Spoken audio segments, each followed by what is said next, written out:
El próximo 31 de octubre es un día que nos invita a recordar y a reflexionar profundamente. Celebramos el Día de la Reforma, un momento muy importante en la historia de nuestra fe. Martín Lutero, un sacerdote agustino, sintió la valentía y la urgencia de volver a la fuente de todo, la palabra de Dios. No fue un acto de simple rebeldía, sino un grito de liberación. Y precisamente por eso la lectura que hoy nos toca es la más adecuada.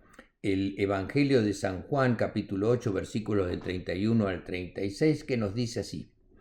Luego Jesús empezó a decirles a los judíos que habían creído en él: si ustedes siguen obedeciendo mis enseñanzas, serán verdaderamente mis seguidores, conocerán la verdad y la verdad los hará libres. Ellos le contestaron: nosotros somos de la familia de Abraham, nunca hemos sido esclavos de nadie. ¿Por qué dices que seremos libres? Jesús les respondió: la verdad es que todo el que se la pase pecando es siervo del pecado. Un siervo no se queda para siempre con una familia, pero un hijo siempre pertenece a una familia. Entonces, si el Hijo los libera, ustedes serán realmente libres. Esta es la palabra de Dios. Cuando escuchamos la palabra libertad, nuestra mente vuela a la idea de no estar atado a nada ni a nadie. Creemos que ser libre es la ausencia total de límites, la capacidad de hacer absolutamente todo lo que queremos, sin que nada ni nadie nos estorbe. Lo vemos en los niños y adolescentes. Cuando son pequeños, patalean y gritan si les negamos un capricho.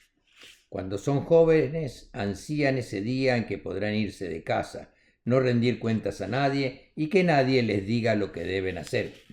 Sin embargo, esa clase de libertad, la libertad absoluta y sin ataduras, no existe más que en nuestra imaginación. Vivimos en una sociedad rodeado de personas y nuestra libertad tiene que detenerse justo donde comienza a molestar o a chocar con la libertad de nuestro prójimo. La libertad total, si fuera posible, nos llevaría a la soledad total, a la desconexión y a una vida sin sentido. De hecho, elegimos vivir atados. Tú eliges tener amigos y eso te ata a ceder, a no hacer siempre lo que quieres. Tú eliges tener una pareja, alguien a quien te atas por amor, alguien con quien puedes ser confidente, alguien leal. Y fíjense lo que pasa, y es maravilloso. Cuanto más amamos a esa persona, más atados estamos a ella o a él. Y paradójicamente más libres somos para ser quienes realmente somos. El amor es la atadura que nos libera. Jesús en el Evangelio nos está hablando de esa libertad imaginaria que acabo de comentar. Él está hablando de la atadura más peligrosa de todas, la esclavitud interior. Cuando los judíos le dicen con orgullo: nosotros somos de la familia de Abraham, nunca hemos sido esclavos de nadie, Jesús les responde con una verdad incómoda. La verdad es que todo el que se la pase pecando es siervo del pecado. El pecado es precisamente la búsqueda de esa falsa libertad absoluta, el deseo de hacer solamente nuestra voluntad. Pero cuando el pecado gobierna, no nos liberamos, sino que nos atamos a adicciones, al miedo, a la avaricia, al orgullo y a la envidia. Nos volvemos esclavos de nuestros propios deseos desordenados. Las adicciones, como la droga, el alcohol o la pornografía, prometen un momento de liberación o placer, pero al final lo único que hacen es quitarnos la libertad y ponernos en peligro y destruirnos. Jesús nos habla hoy de la libertad que no podemos obtener por nuestra propia voluntad o por nuestros propios esfuerzos. Es la libertad que nos regala por amor. Cuando Él dice: conocerán la verdad y la verdad los hará libres. Esa verdad no es una idea, es una filosofía o un conjunto de reglas. Es verdad, es Él mismo. Jesús dijo: yo soy el camino, la verdad y la vida. Y es la verdad que lo sufre todo, lo cree todo, lo espera todo y lo soporta todo. Su amor nos ata a Dios y al mismo tiempo nos hace libres de la esclavitud del pecado y de la muerte. Esa es la verdad que Martín Lutero redescubrió y que celebramos hoy. Lutero estaba esclavizado por el miedo. Miedo a un Dios justiciero, miedo a no ser lo suficientemente bueno, miedo a la condenación. Trataba de ganar su libertad con sus propias fuerzas, ayunando, autoflagelándose, haciendo penitencia. Pero cuando se encontró con la verdad en la Escritura, la luz de Juan 8 le iluminó el alma. Descubrió que Dios no es solo un juez, sino un Padre amoroso que nos justifica solamente por su gracia, sola gracia, y que esa salvación se recibe solamente por medio de la fe, sola Escritura, y que la única fuente de esa verdad es la Escritura, sola Escritura.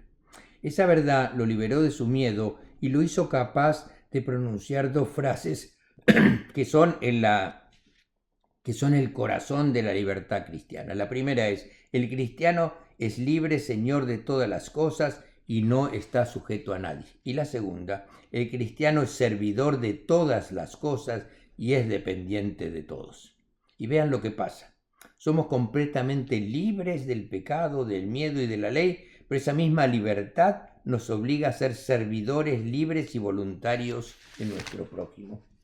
La libertad que nos da el Evangelio no es para vivir egoístamente, sino para servir a los demás, y al hacerlo, crecer como seres humanos, aprovechando los dones que hemos recibido de Dios. La Reforma fue, en esencia, un acto de liberación espiritual, pero esa liberación tiene consecuencias visibles en el mundo de hoy. Quien ha sido liberado por Cristo no puede callar ante la injusticia. Jesús no se quedó callado, denunció la hipocresía, defendió a los marginados, sanó a los enfermos y enfrentó a los poderosos con la verdad. Esa misma valentía impulsó a Lutero a desafiar un sistema de corrupción, de venta de indulgencias y de abuso del poder espiritual. Hoy, la verdad que Jesús proclamó nos llama a actuar. No podemos decir que somos libres en Cristo si no luchamos por la libertad de nuestros hermanos y hermanas. La libertad cristiana no es para tener paz en nuestro corazón y luego ignorar al mundo. Es para tener paz en el corazón y usar esa fuerza para transformar la realidad.